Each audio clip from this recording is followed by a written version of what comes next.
नमस्कार सांगमाने भाग्य को निंदा करुथिबा व्यक्ति ए कहानी निश्चय शुणु। थरे जड़े व्यक्ति ता जीवन में बहुत विरक्त हो जाए। से कौन जीवन पाई बोली भाभी निजको सबुबेले अभिशाप देउथाए। जीवनर प्रत्येक समस्या मो सहित अच्छी, प्रत्येक दुख मते घेरी रही। दिने से एहीपरि बसी निजको अभिशाप देउथाए, मोर भाग्य कौन, मोर जीवन कौन। तापर हठात एक बाजपक्षी आसी गछरे बसी तार शिकार को धरी थाए एवं ठीक सेठी तार शिकार खाइबा आरंभ करे। जेतबेले एही असुविधाजनक व्यक्ति सेही बाजपक्षी को देखे,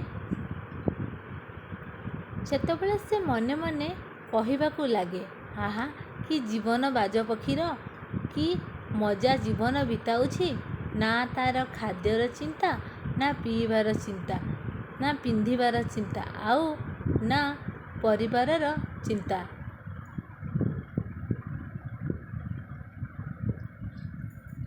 केवल शिकार करुछि आउ खोला आकाश रे एठाकू सेठाकू उड़ी बुलुछि। दिन सारा आकाश रे घूरी बुलुछि। एहा हेउछि वास्तव जीवन। जीवन तो से जीउछि एवं तापरे से आकाश आड़ को चाही उच्च स्वर रे पाटी करी कहे जे मु मध्य बाजपक्षी होई जाआंती कि तापरे मु मध्य कौनसी दुख अनुभव करती नाही, मोर मध्य कौनसी असुविधा हुअंता नाही। सते मु मध्य बाजपक्षी होई जाआंती कि जेतेबेले से 2 ରୁ 3 थर जोर रे पाटी करे जे मु मध्य एक बाजपक्षी हेबाकू चाहे, तापरे मु मध्य कौनसी जंत्रणा अनुभव करती नाही, मोर मध्य कौनसी असुविधा हुअंता नाही।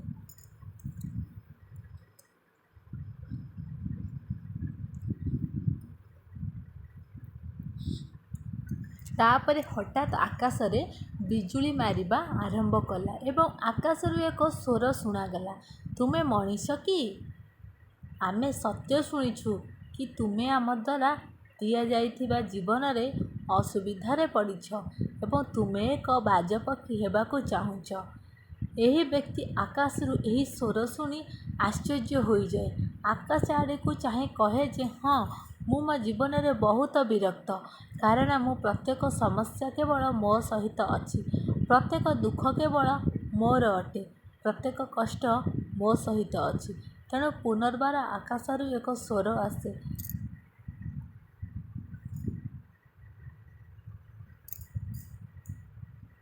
हे मनीष, पुणी थरे भाव, आमे आपण को बहुत सुंदर जीवन देइछु, किंतु तथापि आपण चाहती जे आमे आपण को बाजपक्षी करदेबु।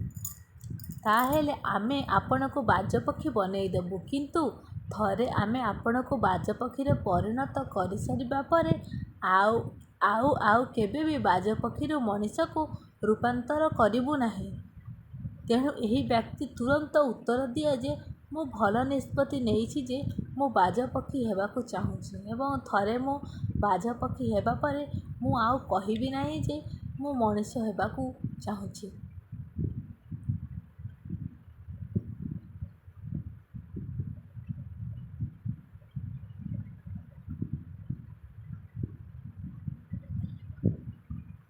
तापरे उपरु एक स्वर आसे, जेपरि तुमर इच्छा, एवं सेही व्यक्ति बाजपक्षी हो जाए। व्यक्ति बाजपक्षी हेबा मात्रे से खोला आकाश रे उड़ीबा आरंभ करे। बेले बेले उड़ी उड़ी एठाकू जाए, बेले बेले से सेठाकू उड़ी जाए एवं चिंता करे जीवन कौन। यह हेउछि प्रकृत जीवन। चिंता नहीं, असुविधा नहीं, दुख नहीं। से दिन सारा आकाश रे बुले, 2-3 मिनिट में ताहार डेणा को हलाए, यापर डेणा मारिबा बंद कर दिए एवं दीर्घ समय पर्यंत आकाश रे भासमान रही थाए। सेही भली जेतेबेले पवन रे भासी आसुथिबा संध्या समय पाखई आसे, से भावे जे मोर रहिबा पाई मध्य स्थान हेबा उचित, मोर एक घर हेबा उचित, जोंठारे मु राति रे विश्राम करि पारिबि।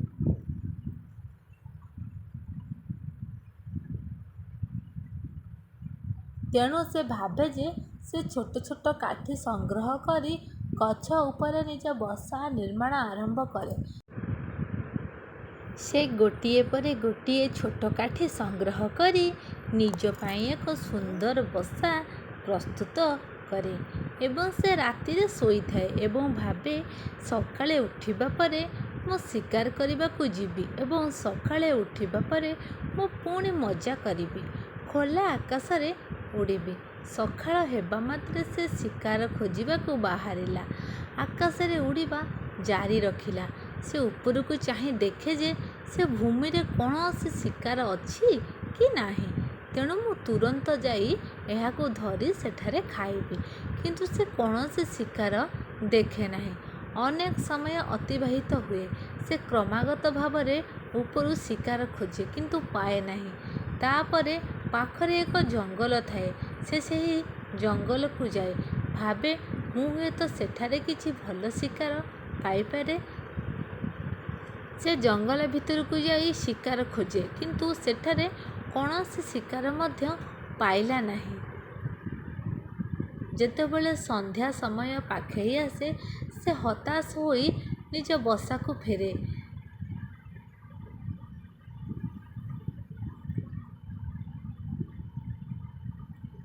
ସେତେବେଳେ ସେ ରାସ୍ତାରେ ଥକି ଯାଇ ଏକ ଗଛ ଉପରେ ବସିଯାଏ।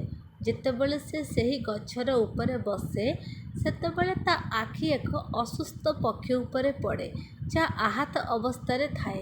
ସଙ୍ଗେ ସଙ୍ଗେ ତାକୁ ଯାଇ ଧରି ପକାଏ। ସେ ଏହାର ଡେଣା ବାହାର କରି ଅଲଗା କରି ଖାଏ।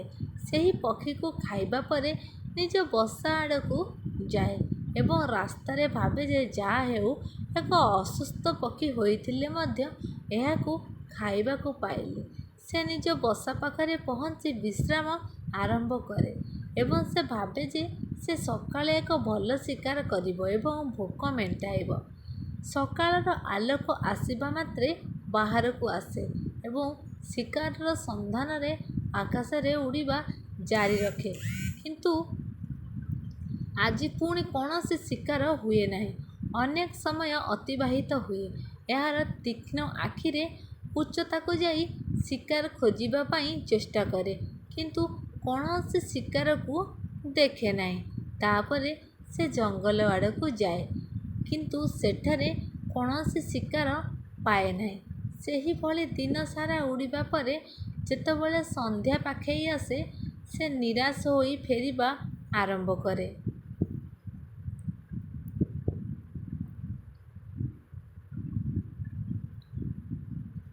ରାସ୍ତାରେ ଏକ ଗଛ ଉପରେ ବସିଥାଏ। ସେ ଭାବେ ବୋଧହୁଏ ଆଜି କିଛି ଅସୁସ୍ଥ ପକ୍ଷୀ ମୋତେ ପୁଣି ଅପେକ୍ଷା କରିଥିବ। କିନ୍ତୁ ପ୍ରତ୍ୟେକ ଥର କ'ଣ ଭାଗ୍ୟରେ ଅସୁସ୍ଥ ପକ୍ଷୀ ମିଳିବ? ଆଜି କୌଣସି ଅସୁସ୍ଥ ପକ୍ଷୀ ବି ମିଳେ ନାହିଁ। କ୍ଳାନ୍ତ ହୋଇ ସେ ନିଜ ବସା ଆଡ଼କୁ ଫେରିଯାଏ ଏବଂ ବସାରେ ପହଞ୍ଚିବା ପରେ ସେ ଭୋକିଲା ଓ ଶୋଷିଲା ଅବସ୍ଥାରେ ଶୋଇବାକୁ ଯାଏ। ଭାବେ ସେ ଆସନ୍ତାକାଲି ସକାଳେ ଏକ ବଡ଼ ଶିକାର କରିବ ଏବଂ ଆଜିର ଭୋକ ମେଣ୍ଟାଇବ। ସେ ରାତିରେ ନିଜ ବସା ଭିତରେ ଶୋଇଥାଏ। ଏହି ସମୟରେ ଏକ ଭୟଙ୍କର ଝଡ଼ ଆସେ। ଏହି ଝଡ଼ ପବନ ଏତେ ଶକ୍ତିଶାଳୀ ଯେ ଏହା ତା'ର ବସାକୁ ଉଡ଼ାଇ ଏକ ସ୍ଥାନରେ ଫୋପାଡ଼ି ଦିଏ ଏବଂ ପରେ ଅନ୍ୟ ଏକ ସ୍ଥାନରେ ଅନ୍ୟତ୍ର ଫୋପାଡ଼ି ଦିଏ। ତେଣୁ ସେ ସେଇଠି ହିଁ ପଡ଼େ। ଏହା ତଳେ ଏକ କଣ୍ଟା କାଠ ଥାଏ ଯାହା ଏହାର ପଞ୍ଜାରେ ଲାଗିଯାଇଥାଏ ଏବଂ ଏହାକୁ ଖରାପ ଭାବରେ ଆଘାତ କରିଥାଏ। ଝଡ଼ ବନ୍ଦ ହେବା ପରେ ବର୍ଷା ଆରମ୍ଭ ହୋଇଯାଏ। ଏହା ପ୍ରବଳ ବର୍ଷା ଜାରି ରଖିଥାଏ କିନ୍ତୁ କୌଣସି ପ୍ରକାରେ ସେ ଗଛ ମୂଳରେ ଲୁଚି ରହିଥାଏ। ସେ ବହୁତ କଷ୍ଟରେ ରାତି ବିତାଇଥାଏ। ଯେତେବେଳେ ସକାଳ ଆସେ ବର୍ଷା ବନ୍ଦ ହୋଇଯାଏ।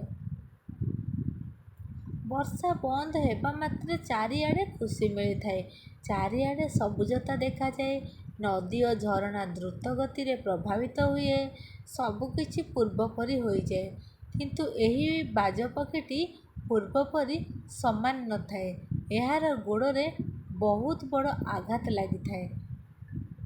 ତା'ର କାଠରେ ଲାଗିଥିବା କଣ୍ଟା ହେତୁ ତା'ର ପଞ୍ଜାଗୁଡ଼ିକ ଖରାପ ହୋଇଯାଇଥାଏ ଏବଂ ମୁଁ ଏଠାରେ ରହିବାକୁ ଚାହେଁ ନାହିଁ ଯେ ଶିକାର ଧରିବା ପାଇଁ ଏକ ବାଜପକ୍ଷୀର ପଞ୍ଝାଗୁଡ଼ିକ ଗୁରୁତ୍ୱପୂର୍ଣ୍ଣ। କାରଣ ବାଜପକ୍ଷୀ ତା'ର ଶିକାରକୁ ପଞ୍ଝାରେ ହିଁ ଧରିଥାଏ। ତା'ପରେ ନିଜର ଥଣ୍ଟରେ ଖୁଣ୍ଟି ଖୁଣ୍ଟି କରି ଖାଏ।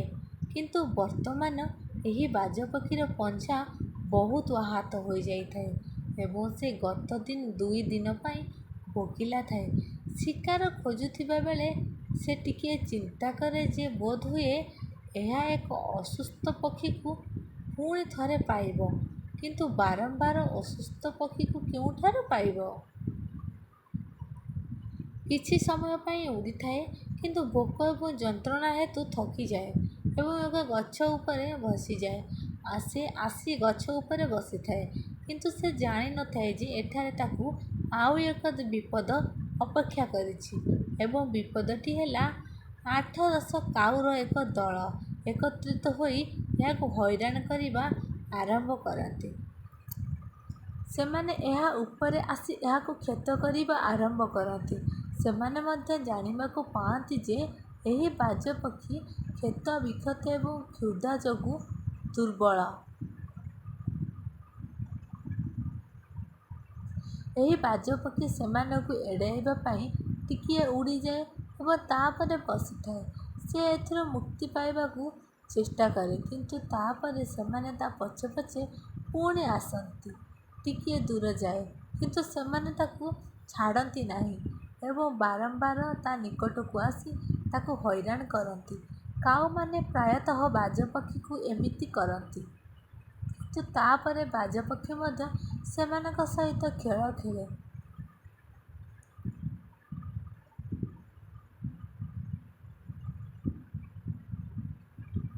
ଯେତେବେଳେ ଏକ ଦଳ ପକ୍ଷୀ ଏକ ବାଜପକ୍ଷୀକୁ ହଇରାଣ କରନ୍ତି ଏବଂ ତାକୁ ଛାଡ଼ନ୍ତି ନାହିଁ, ସେତେବେଳେ ବାଜପକ୍ଷୀ ସିଧା ଆକାଶରେ ଉଡ଼ିବା ଆରମ୍ଭ କରେ। ସେ ଶୀଘ୍ର ଉପରକୁ ଉଡ଼ିବା ଆରମ୍ଭ କରେ। କାଉମାନେ ମଧ୍ୟ ତାକୁ ଅନୁସରଣ କରନ୍ତି।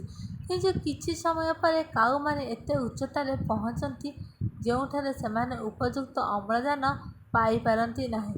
ସେମାନେ ଶ୍ୱାସରୁଦ୍ଧ ହେବାକୁ ଲାଗନ୍ତି।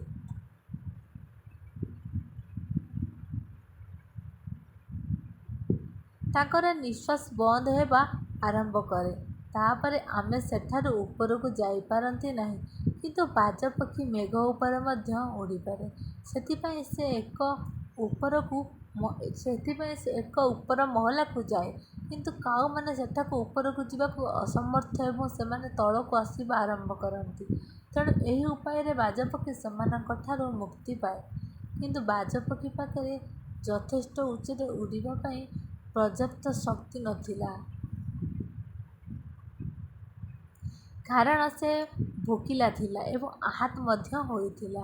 ତେଣୁ ଉଡ଼ି ଟିକିଏ ଦୂରରେ ବସେ ଏବଂ ବେଳେ ବେଳେ କାଉମାନେ ପୁଣି ଆସି ତାକୁ ଅସୁବିଧାରେ ପକାଇବା ଆରମ୍ଭ କରନ୍ତି।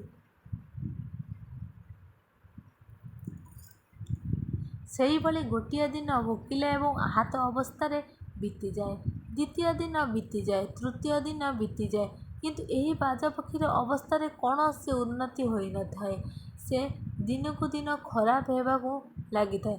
ଚତୁର୍ଥ ଦିନ ଯେବେ ଆସିଲା, ତା'ର କୌଣସି ଶକ୍ତି ରହିଲା ନାହିଁ ଏବଂ ଯେତେବେଳେ ଏହାର ଶରୀର ତ୍ୟାଗ କରିବା ଆରମ୍ଭ ହେବାକୁ ବସିଲା,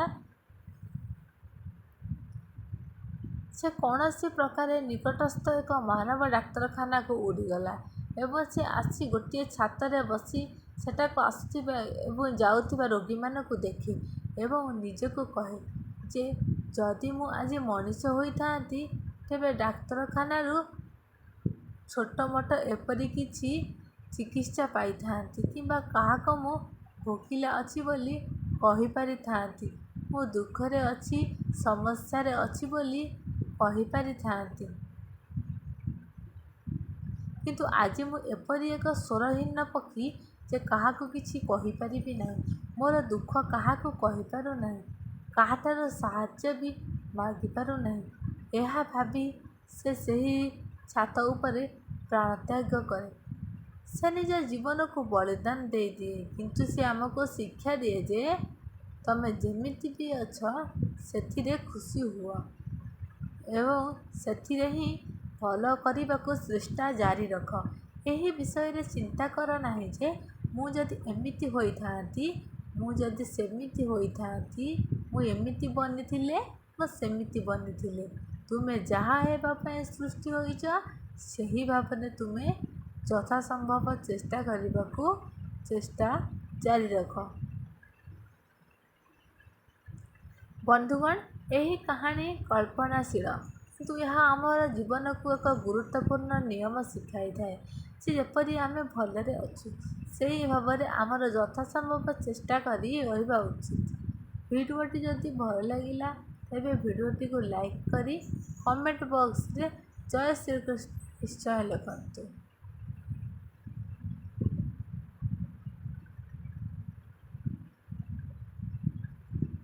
ରହିଲି, ଜୟ ଜଗନ୍ନାଥ।